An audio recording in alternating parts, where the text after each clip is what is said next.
It's the dream of every cricketer, the ultimate glory. Few manage to keep their date with destiny.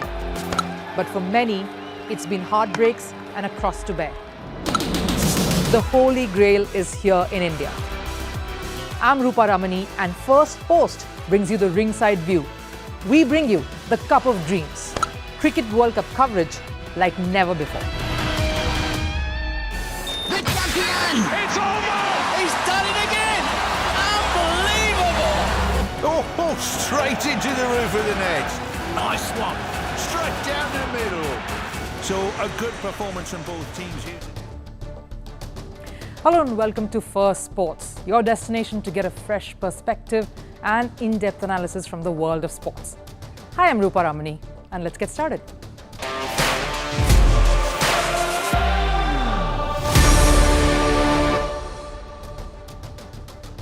Now, sports is also about the underdogs. It celebrates not just the most powerful, but also those who are in search of that one glorious moment.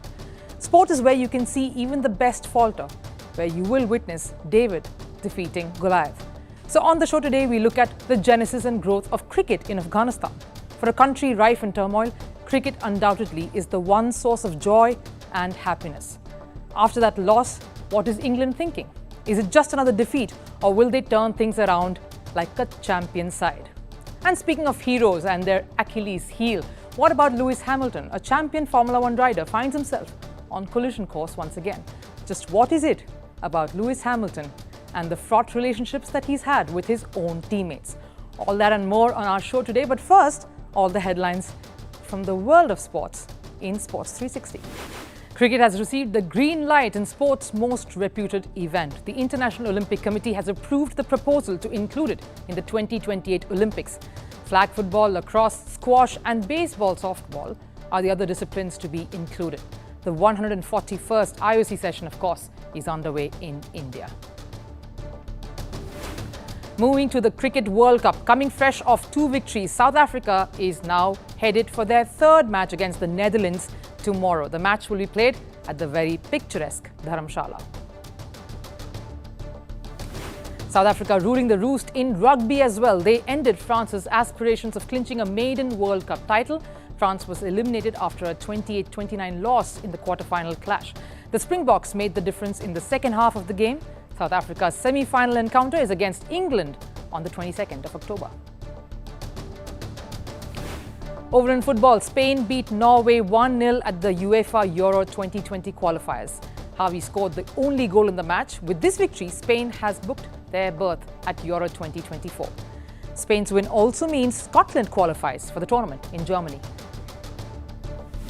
And rounding off the headlines with tennis, Rohan Bopanna and Matthew Ebden finished as runners-up at the Shanghai Masters doubles event. However, the two have still managed to secure a spot in the season-ending ATP finals. Reaching the final automatically gave them the ticket to the prestigious season-ending finale. They will be held in Italy in November. This is the first time for Rohan Bopanna at this event.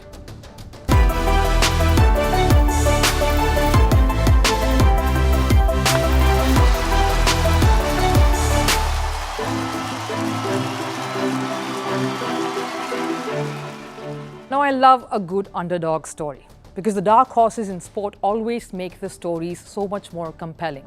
That's the thing about it. Anything is possible. It's where dreams are realized. Yesterday, it was the same for the Afghans who created history at the Cricket World Cup. Now, what makes it more glorious for them is the backdrop against which the men rose. For a country that's in constant turmoil and chaos, sports has become a new beacon of hope. A way of feeling joy and a sense of triumph that helps them look beyond suffering and violence and provide stories of inspiration and a fight to survive. Taliban's takeover in 2021 has wiped out lives, and that cruelty is going to leave a permanent cognitive stain on the residents. But what they also affected was the cricket in the country. We've seen that everywhere with the wars, and Afghanistan is another country facing the consequences of it. Today, we look at the genesis and the journey of Afghanistan cricket. The sport started here during the 1830s, but it was not until the 1990s that the sport gained traction given its colonial history. After Soviet Union's invasion, many natives sought refuge in Pakistan. Much of cricket trickled down to the generations owing to that allegiance. And it's still running fresh in their veins. From there to now making heads turn in the apex cricket tournament in the world to register only the second win in World Cups. Who could have thought that was possible? Now, the country's National Cricket Board was established in 1995. And 6 years later, its cricket team was formed. Then ICC granted affiliate membership status to Federation the same year. They played their first ever ODI match against Scotland in 2009. And since then, the team has taken part in regular international tours. It gets exposure to play with the top teams across the world. They are a stronger T20 international outfit, however. They are ranked number 10 in the world in the ICC rankings and have some notable achievements in this format. Like in the 2016 World Cup, when Afghanistan stunned the champions West Indies. In 2010, Afghanistan secured a spot in the ICC World T20 by winning the qualifiers in Dubai, defeating Ireland. Now let's compare their T20I records to the ones in the ODI format. If you just look at their win percentage alone, in T20s, it's a staggering 65%. They've won 68 out of the 104 matches that they've played, while in ODIs, it's a slightly skewed number. It's 48%. Clearly, they are a more prolific T20I outfit. That's because of their flamboyant style of play. Some of the key members of their lineup, like Rashid Khan, Mujibur Rahman, Mohammad Nabi, Rahmanullah Gurbaz now, are key members of T20 outfits in leagues across the world, particularly Rashid. That's why these men are more than just cricketers to their ravaged country. They are heroes, a symbol of what lies beyond the despondency of their state. They represent a positive future, a possibility of what lies ahead. That's why guys like Rashid Khan and many other senior performers in the side think of giving something back to their country, their community, through these wins.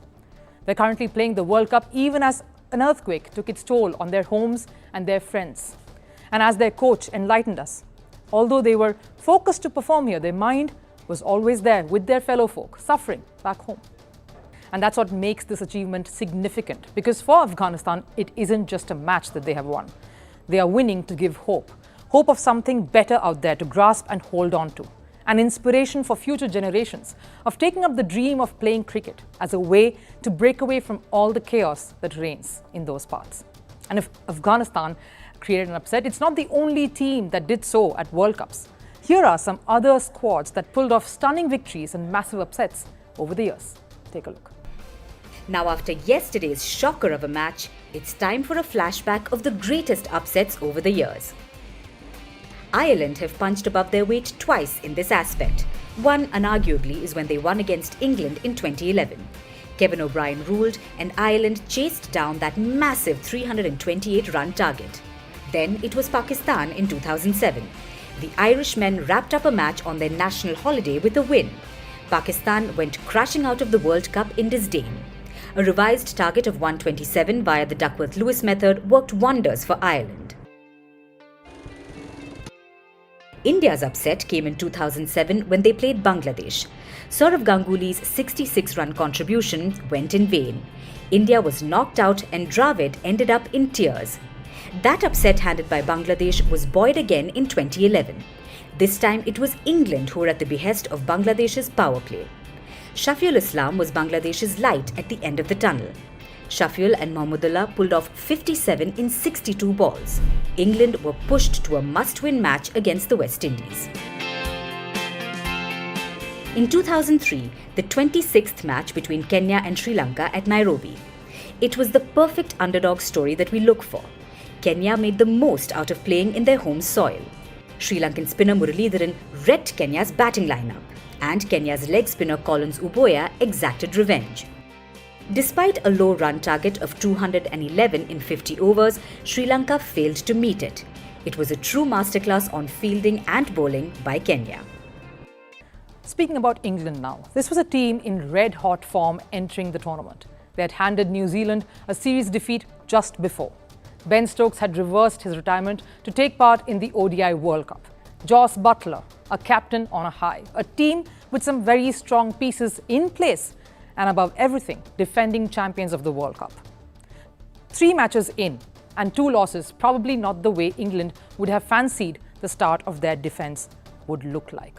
You can't take any team lightly, and England completely crumbled under the Afghani spinner attack in Delhi, India's capital city. There are absolutely no answers to Mujibur Rahman at the top, Mohammad Nabi in the middle overs, and Rashid Khan at the end. Only one batter stood in the ruins, Harry Brook, who showed some resistance, but he definitely had no support from the other end. Their batting has proved to be inconsistent and inept to face quality spin, especially in these conditions.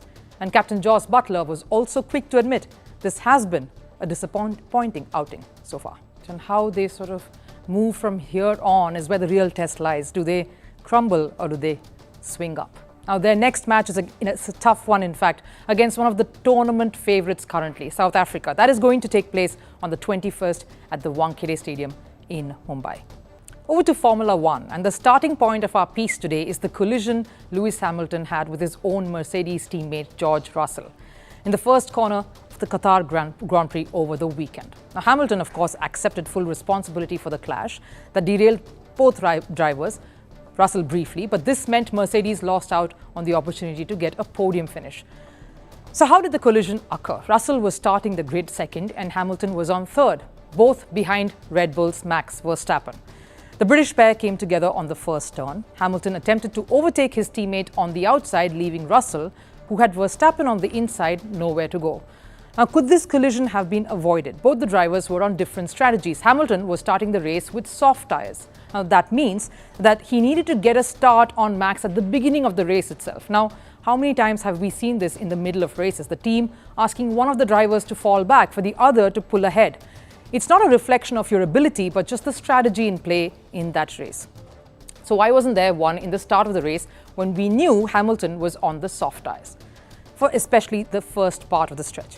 George Russell holding on to his position made this more difficult for Hamilton, not his fault either. So why was there no clear order or communication in this regard?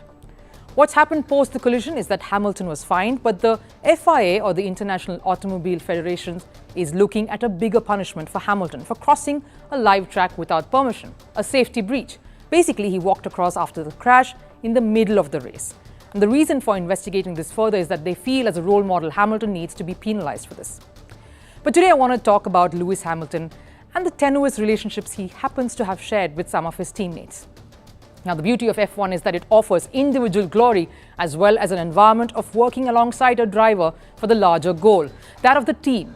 So unique and rare in the world of sports. So why has Lewis Hamilton not struck a chord with some of his teammates? The most disturbing standoff was, of course, with his childhood friend, Nico Rosberg. The two were buddies from karting days, but all of that changed pretty quickly when Hamilton joined Rosberg in Mercedes in 2013. Multiple incidents saw the friendship between the two fraying. The year 2014 was especially caustic. It was clear that 2014 was going to be a two-horse race between Rosberg and Hamilton. By the time the championship reached the 12th round in Belgium, the battle was finally poised, with Rosberg in the lead, but still everything to play for. Tensions were high in the Mercedes camp, especially after Hamilton had refused to move over for his teammate at the previous race in Hungary. This despite both drivers being on different strategies. So at the Belgian Grand Prix, Rosberg took pole, but Hamilton claimed the lead, putting his teammate on the back foot. Rosberg fought hard, and in one of the laps, while attempting a difficult maneuver, his front wing punctured Hamilton's left rear tyre, resulting in this statement and his retirement. Hamilton, in fact, was so enraged after that, he said, "It looked quite clear to me, but we just had a meeting about it," and he basically said he did it on purpose. He said, "I did it to prove a point." To which Rosberg at the press briefing said the stewards judged it as a racing incident, and that's the way one can describe it. Now, Rosberg was internally reprimanded, while Hamilton went on to win the next 5 races and, of course, the championship title.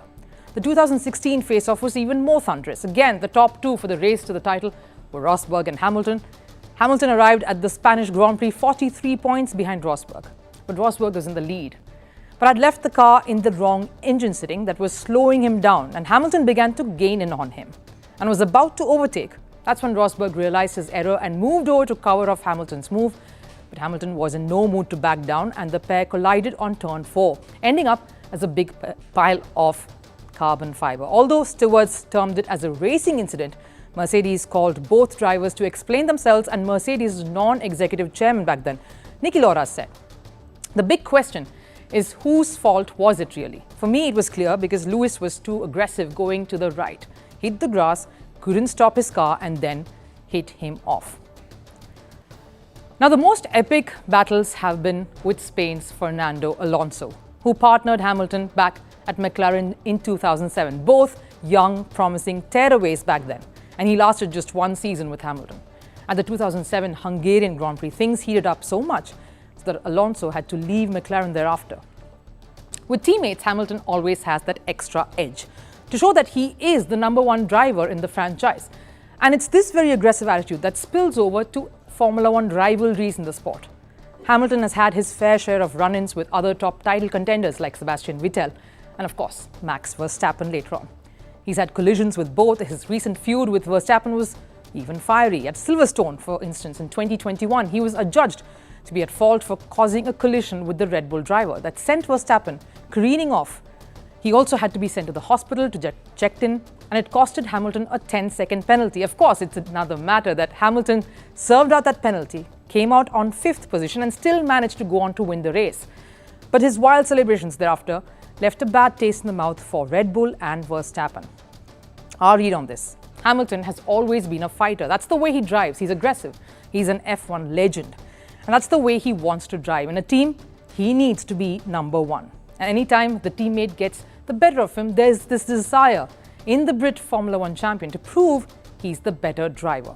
So probably a fault lies with the team itself. Man management is an art. We know of so many instances back in the years when Michael Schumacher was the lead driver at Ferrari, of the team ordering Barrichello, for instance, to give way and he would oblige.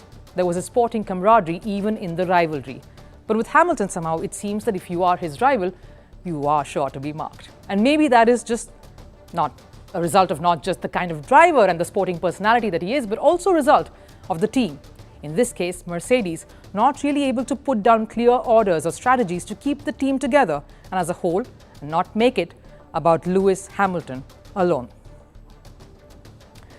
Well, that does it here on Firstpost today. But before we go, on our last serve, India's city of joy, Kolkata, is celebrating the festival of goddess Durga. They say that during this month, she visits and blesses us all. But the city, filled with die-hard football frenetic fans, witnessed God walking amidst them. Take a look.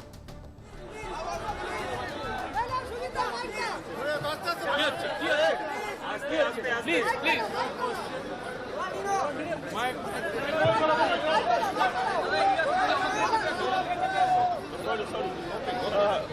Okay. Thank you very much. Very pleasure to stay here. Thank you.